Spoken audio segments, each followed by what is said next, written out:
shook her head, and quickly asked if there was any fresh fruit. Strawberries, an apple or two? After the waitress scurried off, I noticed the same two men still staring at us, their sleeves rolled up to their muscular shoulders. There were markings up and down their arms, a set of tiny baby footprints, and a red rose with a black thorny vine trailing clear down to one man's elbow. I'd never seen anything like it, and now I too was staring at them.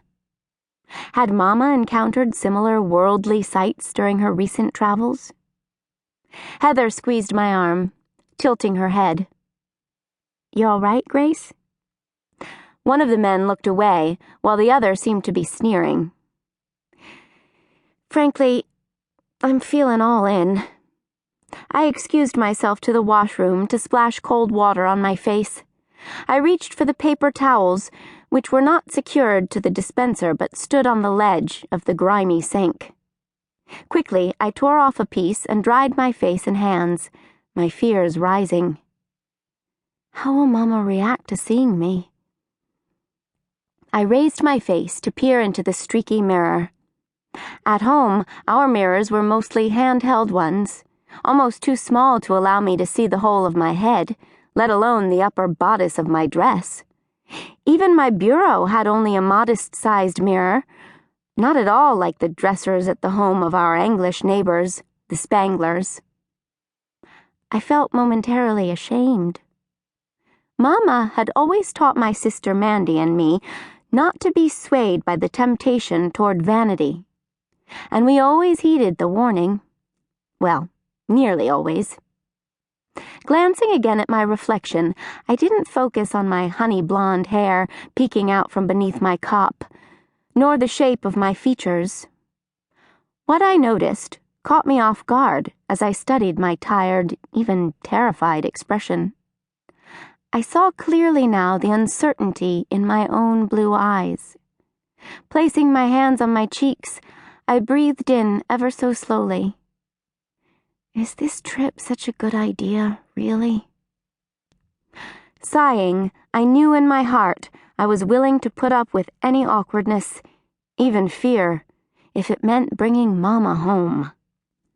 No matter the gawking eyes or the inconvenience, I ought to cherish the trip for what it meant.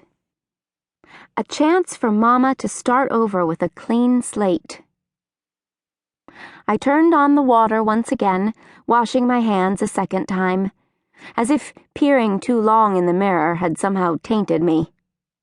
Surely by now Mama understood that leaving without an explanation was a blight on us all.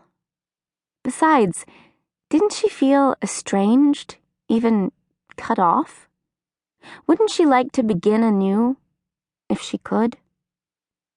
A chill ran down my back, and I longed for my shawl as a comfort, if for no other reason. Then, reaching for the washroom doorknob, I left the small, dingy room. Shyly, I moved back toward Heather's and my very public table, where Heather sat fiddling with her fancy little phone to check her email, as she'd done earlier while waiting to get gas for the car.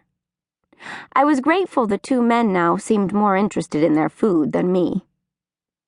I spotted our order already sitting on the table. "Did we get the bill?" I asked, reaching for the sack. "Beat you to it." Heather smiled and clicked off her phone. She slung her purse over her shoulder. I offered to treat next time. Then I squared my shoulders and said, "Let's be going," and led the way to the door.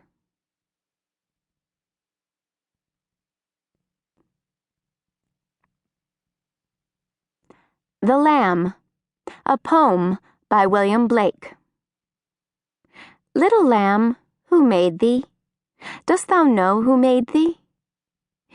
Gave thee life, and bid thee feed by the stream and o'er the mead.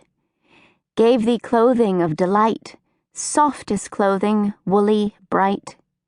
Gave thee such a tender voice, making all the vales rejoice.